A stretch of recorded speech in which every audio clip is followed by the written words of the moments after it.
dakwah itu dibebankan bukan hanya untuk ustadz, dai, alim, bukan ya. Kita semuanya ketika mendapatkan ilmu, maka kita wajib juga mendakwahkannya, memberikannya ilmu yang sudah kita dapatkan kepada orang lain yang belum ya.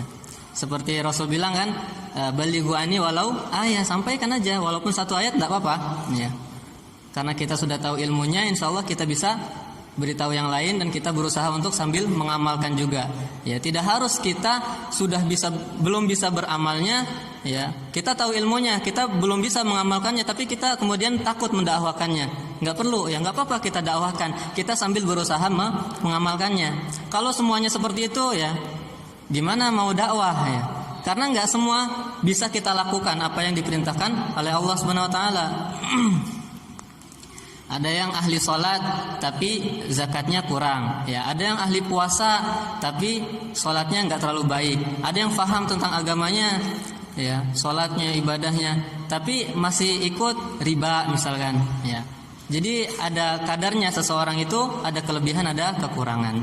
Sebagaimana dikatakan di firman Allah Subhanahu wa taala ya, surat Al-Asr, wal asri, demi masa, innal insana lafi khusr, sesungguhnya manusia dalam keadaan rugi semuanya kita, Pak.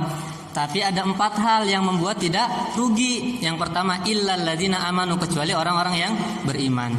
Setelah beriman, wa amilus solihat, kemudian dia mengerjakan amal solih, salat, puasa ya, baca Quran, amal solih. Nah, yang ketiga ini, Pak, wa tawasau bil haq, saling menasehati dalam kebenaran.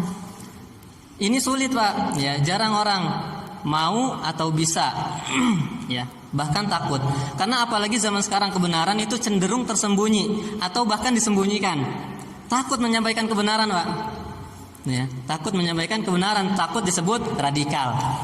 Nah, saya tanya dulu nih, siap nggak disebut radikal, Pak?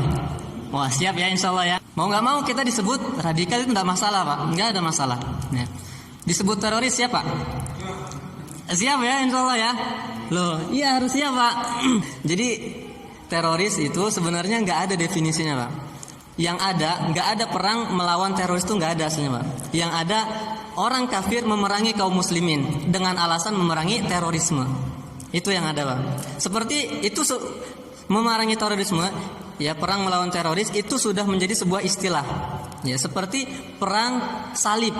Apa orang perang salib itu pakai salib perang gitu, enggak kan? Ya, itu sudah menjadi istilah. Orang muslim memerangi kaum salibiyun. Ya, itu namanya perang salib. Ya. Jadi perang melawan teroris nggak ada sebenarnya ya. Baik, kita lanjutkan yang keempat ya. Tadi yang ketiga watawasau bil haq, yang keempat watawasau bis sabr.